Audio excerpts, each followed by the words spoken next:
Young Road here, and welcome to my channel. Now, most of us will know that riding our bikes is good for our mental well-being. I know for sure at the end of the lockdowns I wasn't in my usual happy place, but a change of the bike and get out and back into riding returned me into my normal happy place of just being a moaning old git. Stay tuned and watch the intro.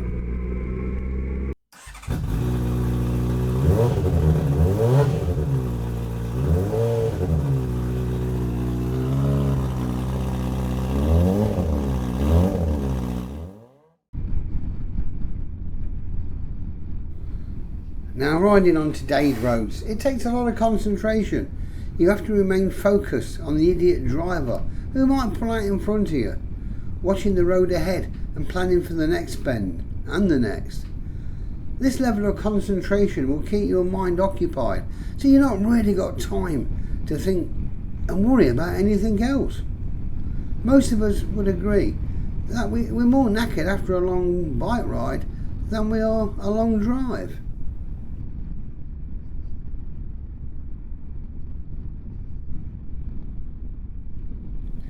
So riding our bikes safely and riding them well is good for our mental well-being and a great way of relieving stress. And I mean stress. Now, don't confuse this with anger and the venting of it. You know, just imagine you've had a row with the other half, they're doing your head in, moaning about this and that, and you get wound up. This is not the time to go for a bike ride. You are not in the right frame of mind. You will sit on the bike, start it up, take your aggression out on that throttle. You'll go tear-arsing down the road, assessing that if I speed up a bit more, I can get to that pedestrian crossing before this old dear lady places her walking frame on it, instead of just slowing down, stopping, and let her cross the road in safety.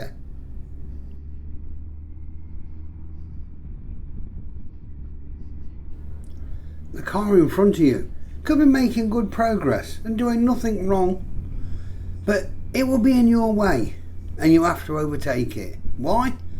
Well, basically just because it's there is the answer.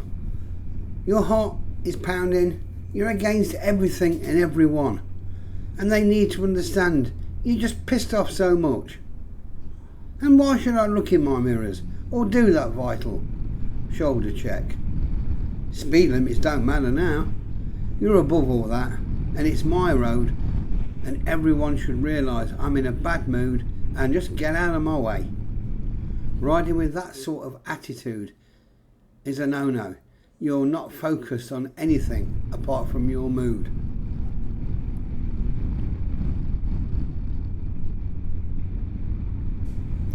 So, if biking is a good method of relieving stress, then how come can it also act the other way and cause stress? Well, one simple answer is lack of planning for the journey. I've been out with friends for a ride, and due to my remarkable skills of getting separated from the group and getting lost, meant I would get into a bit of a panic, get stressed, try to rejoin the group, and basically not ride as safely as I would normally do so. Now, I can make sure I have my phone to use maps or have my sat-nav with me. If I do get separated, I can just pull over to the side of the road, have a ciggy, set the destination in one of my devices and make my own way there now, which equals zero stress, and I can ride correctly as I should be doing. It's stressful seeing your fuel gauge warning and you haven't got much fuel left. So the easy answer to that is plan ahead. Make sure you stop and fill up.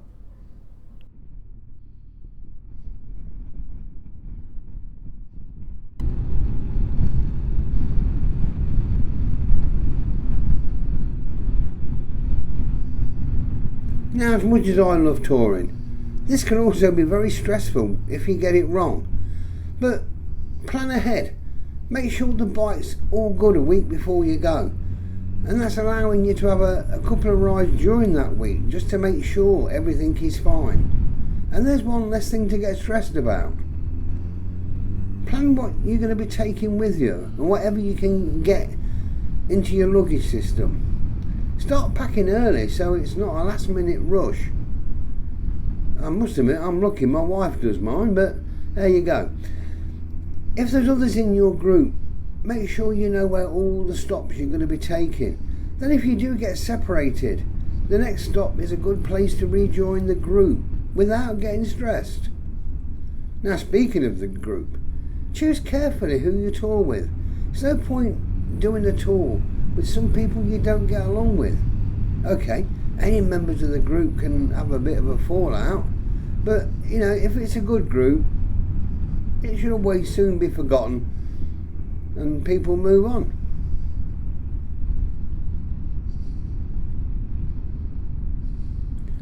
Now, planning for the weather here in the UK is a nightmare. I mean, just look at the weather we've had this year, 2023. It's not been good.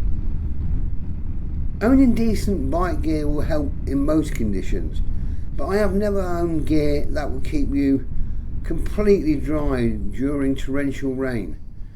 However, I've never owned jackets and trousers that cost upwards of £1,000. I mean, they might be different. I remember stupidly going on the Scotland trip and my jacket zip was sticking and it weren't very good.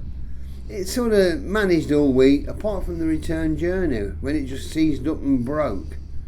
Just by coincidence the heavens opened and it rained all the way from north of the border to Yorkshire.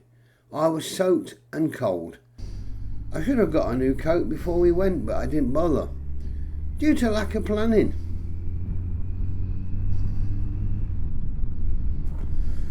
Make sure somebody in the group is carrying a first aid and a toolkit. Painkillers are a good thing to make sure you've got with you. Riding with a banging headache or toothache will make concentrating on riding hard. I take a power pack so I can jump start a bike should I need to. This will also charge my phone and my cameras. Always carry spare gloves just in case you lose a pair or get wet through. It's not very nice trying to squeeze your hands into cold wet gloves in the morning. In my book, breakdown cover is essential with roadside assistance and recovery. I had to get that out due to forgetting to switch my keyless ignition off when out on a charity run last December. So by making sure all what's been mentioned is in place, you should not have a stressful journey, thus making it safer and more enjoyable. I mean, at the end of the day, that's what we ride for.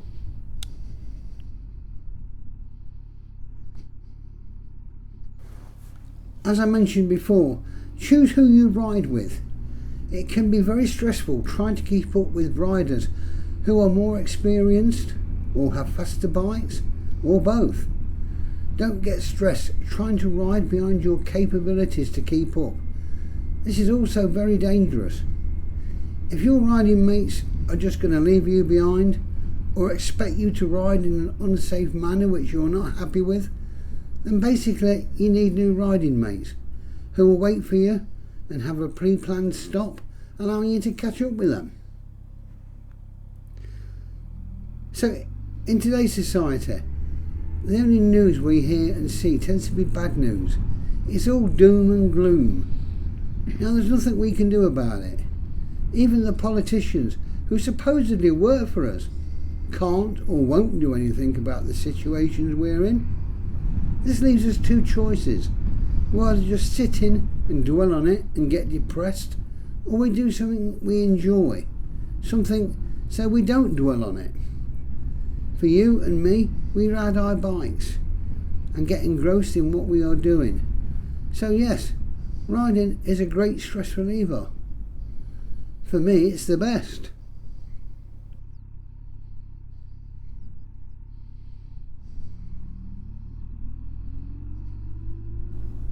So if you enjoyed this content, please do the ticks, like and subscribe.